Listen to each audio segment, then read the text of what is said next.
Last time, I think the second time we've ever spoken, the second space you joined, we were talking about the US Twitter files. And then Yeah. here we are about a year later with Brazilian Twitter files. Have you had a chance to go through the drop yet? Well, it's voluminous. We're trying to figure out how to it's a treacherous path here.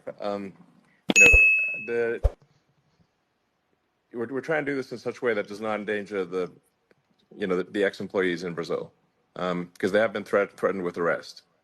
So it's we don't want to put them in danger. So we're trying to figure out a way to just make sure they're safe before we do anything. But I think there are some pretty serious concerns here, because really the people that were elected, the Senate and Parliament, really should have a lot more authority than they do. Like the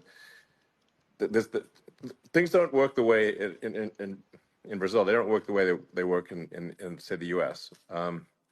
So our concern at X is that like we're being asked to do things that are illegal by the judiciary, which seems very like bizarre. So that's somewhat of a quandary, being asked to do things that directly violate the law by a judge. Seems odd. You've had, we do have Senator Eduardo on stage. We do have Representative Nikolas on stage as well, and Deputy Luiz. And there's been many other vocal voices in Brazil that are supporting your fight against the censorship you have there. So just to be clear on the line drawn, I know you made a tweet clarifying this. Essentially, what differentiates Brazil from other forms of censorship you face is there, and how you determine when to fight, a government or any three-letter agency when it comes to censorship is when their request breaks the law, and this is a difference, the clear Correct. difference that you have in Brazil. Yeah. We're being asked to suspend accounts and filter content, that and also to not say anything about it. So to pretend that the suspension and the content blocking, like regional blocking, is due to our terms of service, when in fact it is not. It is an order from, Judge Alexander. Nicolas, you do have, you've been very vocal in supporting Elon's fight against censorship. You've got Elon on stage now. I want to give you the mic first, Nicolas, Representative Ferreira, to ask Elon any questions and kind of give your thoughts on Elon's fight against censorship. Okay, thanks. First of all, I would like to thank Elon Musk for the opportunity to fight for my country, for his courage. Thank you so much. You don't even know how much it means for us. And I believe everyone wants to hear you. And I would like to ask you a question. How do Twitter files came out? Because there's a confusion among people that Twitter files only appeared because of Alexandre de Moraes, which is not true. It starts after the presidential elections in the Biden government when you unleash the files of Twitter. Can you Yeah. explain that for us, please? Well, I'm not sure I fully understand the question, but there has been a lot of government intervention in Twitter, and like basically government spying and censorship in the U.S. and elsewhere, and nobody even knew about it. So when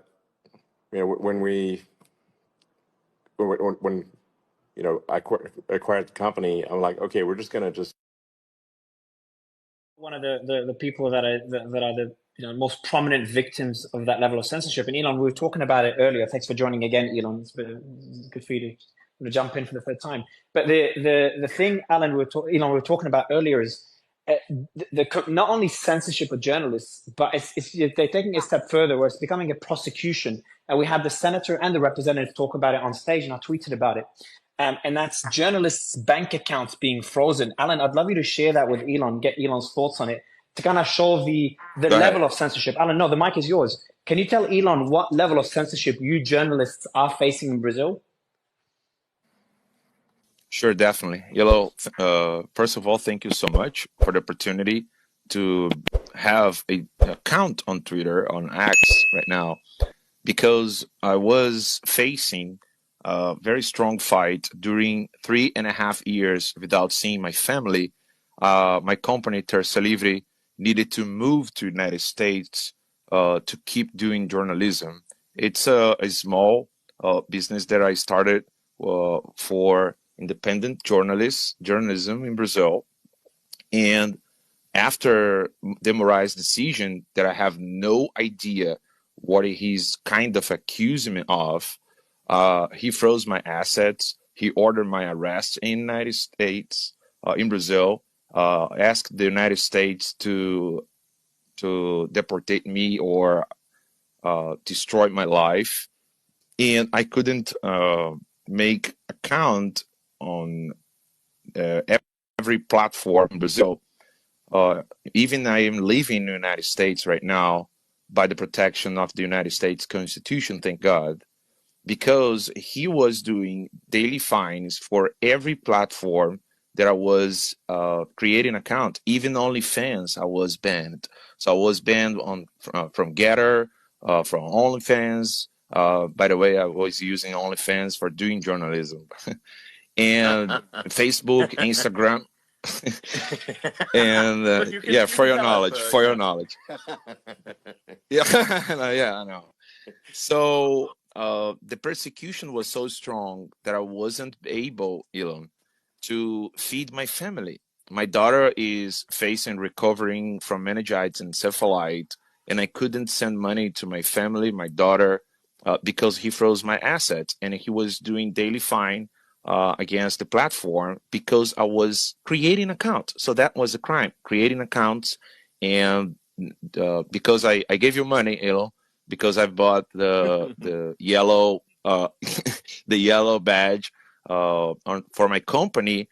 And today, the press in Brazil was saying that I was being helped by you just because I've got the yellow badge for my company. So this is how crazy it is.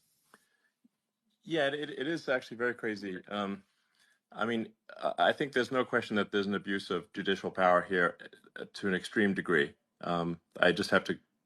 I think it is extremely obvious. I think the people of Brazil ought to know that there is an abuse of judicial power to an extreme degree that we've not seen in any country on earth. I have never seen anything of this magnitude. So it's insane.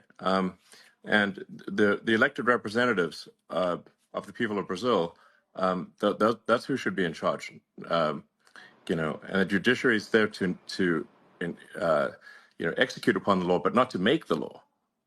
But they are making the law, and I think it's an outrage. People should be extremely upset. So, this has got to stop. So Elon, if you don't mind, I'll go ahead and jump in and ask you a question here.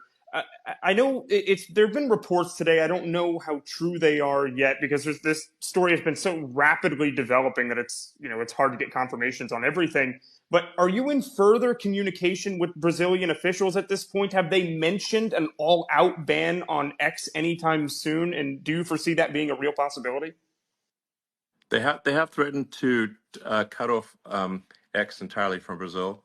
They've also threatened to arrest our employees, and they have applied a $20,000 a day fine. And do you foresee them actually following through with any of that stuff? Because, it seemed in the beginning that this Supreme Court justice was going to rapidly pursue these things. I mean, I don't know. This is just what the threats that have been made. I don't know if these threats will come to pass or not.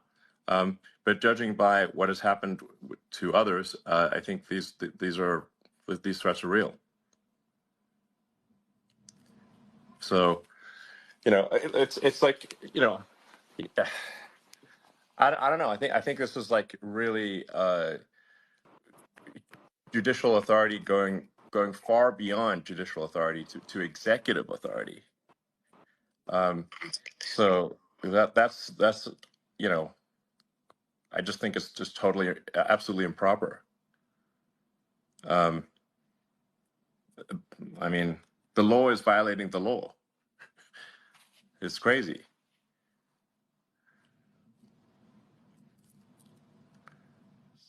So Nicholas wants to speak. Can you hear me, guys? Yes. All right. I can hear you. Yep. Elon, just to let you know, after starting to ask you for more information about your allegations, the Brazilian Supreme Court had just opened investigation against me because I said in my United Nations speech that Lula is a corrupt. It's crazy what's happening here in Brazil. And in the elections, presidential elections here in Brazil, I was a victim of what is happening here with the accounts that are being blocked. After the Brazilian elections, my account was banned both on X and Instagram and Facebook. To this day, I do not have access to the process, and I do not know why the accounts were banned. That's what's happening here in Brazil.